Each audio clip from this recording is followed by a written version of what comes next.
From the spreads to the lines, who's up, who's down.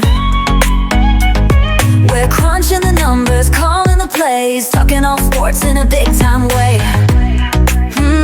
Yeah, yeah. Spreadsheet sports, let's ride. Breaking the odds, feeling the vibe. We're all in, no doubts, no fears. Welcome back to Spreadsheet Sports. Um, Beautiful day, beautiful night. We are going to dive into some college basketball today, and I chose two games that I wanted to kind of look over. One of them being the Lamar game, and the other one being the American game. Okay.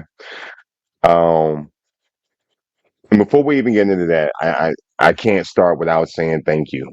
And just can't say thank you enough. Like, I appreciate those that have come to the channel. I appreciate those that have shared the channel.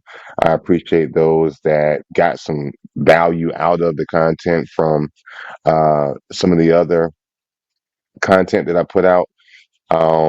If you're into other sports, like I know we talked about football over the weekend, and if you're curious on my position was with that game, I pretty much I called the winner. I just didn't call it how it unfolded. Um, I leaned more towards the Eagles to win, and they did pull it out. I just didn't see it being turning into what it turned into. But again, if you're into that, you want to go recap that, knock yourself out. It's there for you. But moving forward, college basketball.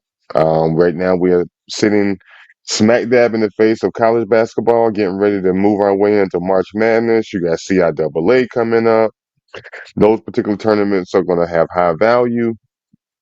You also have NBA. They're moving forward sooner than later. We'll be dealing with MLB and have some baseball as well to look at and go over. Um, so things are about to, get very interesting very fast, and I look forward to it. So what I came up with for you guys today is I really just wanted to talk about two games. Like I mentioned at the beginning, it's going to be American and Lamar. I hope you guys enjoy. Um, I am open to any suggestions that you may have because the show is going to be successful because you're entertained and you're informed. So if you have any suggestions on how you would like me to present the games, I'd love to hear about it. And maybe we can figure out a way where I can give you and everybody a little bit of what they want. I'm sure we all can come to that particular agreement, right? So let's move forward into these two games. We're going to talk about both of them. We're going to talk about some of the advantages, some of the disadvantages, the matchup, um, and the list goes on and on. But let's dive into it. So the reason I like this game as one of my two I'm gonna talk about today, um, is that it's an interesting game where it at face value you would think it could go either way, but here's the thing. Um, I like American to win this game, and I like American to cover the spread. The data is the data, right? When we look at the data, it looks like because of the push pull formula that America's going to score more points. It looks like Lafayette's going to hang around, but at some point, American's going to like stretch away whenever they do. Um, Probably the biggest part that sticks out is going to be that like on the road, Lafayette doesn't do that well. And that's something that you have to pay attention to. Now, on the at home though, it's a little bit of home field advantage and good record at home. Americans winning 80% of their games at home. They're coming into this game like performance wise, not off a record, but performance wise, I think American is like number three in this particular conference, and then Lafayette is like a number 9, 10. American has the better record. They're coming in with 15-10 versus 10-15. So it's almost like the reverse. Just that alone, like that's not even really getting into the whole part of like looking at each team and what they do well and what they don't do as well as the other team. Like right now, like American is literally sitting here with 40 categories, maybe five, six. American has about six categories on lock. One of them being offensive points. They're ranked in the entire NCAA higher than Lafayette. Not egregiously higher, but just higher. Which means that Lafayette's gonna put their points up, but when it comes to defensive, both teams are much better defensively than they are offensively, right? Rebounds, they're both teams don't do that well in measurement against the entire NCAA, but Lafayette, that's their thing. Same thing with assists. They got the assist on lots, and they're going to move the ball around much better and much more efficiently than American. I'm assuming.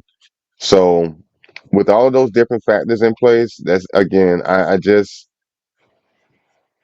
Lafayette may move the ball around. Lafayette may crash the board a little bit better or more frequently than American, but I think ultimately at the end of the day, the injuries is going to be also something to consider. American just has, a couple of people that may not be technically an injury. It's just some game time decision. So we're waiting to see exactly how that's going to unfold. But I just think that just looking at it at face value, you probably would think it's Lafayette. You dig a little bit deeper and you're like, nah, you know what? I could go with American if I'm, just objectively looking at each team and their opportunity. I like American a little bit more than I like Lafayette. I could be completely wrong, and we'll see. But I just think American is the better choice here. They just seem to be on paper, but we'll see. This Lamar and Corpus Christi game, I look at a little bit almost the same as what we just looked at, but a couple of areas where they differ, right? Except for this particular game, I would lean towards the outcome being Lamar, but I don't see them dominating. This spread would scare me if I am going to be somebody that's betting. Um, I think it's a nail biter until the very end. Maybe they get some extra points here and there that towards the very, very end with fouls and um, shooting at the free throw line from those fouls. Maybe it's that they're keeping it tight because coming in, Corpus Christi just really has on their side. Um, they have a better record. They won 10, 15 games. But Lamar's won 14. So it's not like they have like really, really outshine Lamar. So that part you can almost be like, okay, they're kind of the same team. Conference ranking in Southland, kind of the same team, 10 versus 12. But where they kind of separate themselves is going to be like how they win at home and how they win on the road, right? So you got like Lamar is doing a much better job when it comes to winning their home games versus Corpus Christi. They're on the road. All teams that are on the road don't do bad on the road for games. There are some teams that do quite well on the road or equally as good on the road as they are at home. So, excuse me, this formula is not always going to apply, but just in the reality of it all, from a security perspective or psychological security perspective, I like Lamar because they're home, they win at home. They got a decent record that's a little bit better than um, their conference ranking is a little bit better than Southland as well. But they do have the categories where they outshine. Obviously one of them being in regards to how many points they allow teams to make. If if that's the case, we're gonna see what it's really like. You know what I mean? But they are uh, Lamar's is in the top 100 when it comes to points allowed for defense. So they're around in the 60. Takes Corpus Christi, they're closer to 100, which means that they're not doing as well. They're allowing way too many points. You kind of want to be a little bit genuine or respectful with it and just say, okay, well, maybe it was because of who they played so far, things of that nature, and that's worth taking into consideration. But I think we're just ultimately dealing with a home team that wins at home. They're comfortable. Um, and that's kind of where you just start that whole discussion. And then at that point, you can dive a little bit deeper and be like, okay, is this team better than the other team? Like by a margin or like exceedingly? And in this, it's kind of like a mixture of exceedingly slash moderate. I like Lamar. I mean, I'd love to hear somebody's thoughts about um, how they see this, but I think Lamar is the best choice. I think that they win. It's a tight game. I really do. Um, I don't even think it's going to be as high scoring as they're saying here. I think it might even be in the 60s, to be honest. But we'll see. It's gonna be a good game, but that's where I would lean. Just looking at the objective information about this one. So I hope you enjoyed that, and I'm hoping that it also helps you understand a little bit better how I look at the games. As I mentioned, there's just certain things that stick out to me, and then there's certain things that I'll look at when I need to really dig a little bit harder than what may be staring me in the face. Um, Observing these games in any sport is always much more than just the data, right? The show is called Spreadsheet Sports, but the spreadsheets and the data is just a different way to look at it. That doesn't take away anything from any of those that look at the game from a different perspective where they may watch the game literally and they understand the style of play. They understand the strategy of play. They understand the strategy on the counter side from a defensive perspective. So all things are valid. This is just bringing you a different perspective and looking at the data as if though it's the matrix, right? I can't share the story enough. Like, the thing about this particular version of looking at the game is almost like that scene in Matrix where Neo walks up to the other guy and they're inside the ship and he's looking at it and he was like, this data, looking at it this way, you almost see the lady in the red dress. So when I'm looking at these games, especially when there's a day when there's like 154 games, like what was that, Saturday?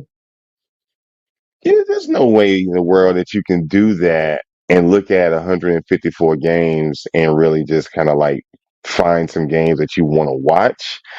Find some games if you're into the betting thing. Again, not a betting channel, but if you're in the betting and you want to try to find a game worth investing into, good luck. Without the use of data, like it literally it will help you in so many different ways to look at it that way. It also keeps you objective. It keeps you sharp. The same way the techniques of those that don't use data, it's like a perfect marriage of observation and data analytics kind of merge together to really give you that much more of an advantage. So again, I welcome everybody's perspective in the comment section. Hope you enjoyed the show. And if you really enjoyed the show and what we talked about had some value, then don't forget to like, comment, and share and subscribe. And I'll see you guys tomorrow. Feeling the vibe. We're all in, no doubts, no fears. This is our house. Bring it right here. Love Spreadsheet Sports. Let's ride. Break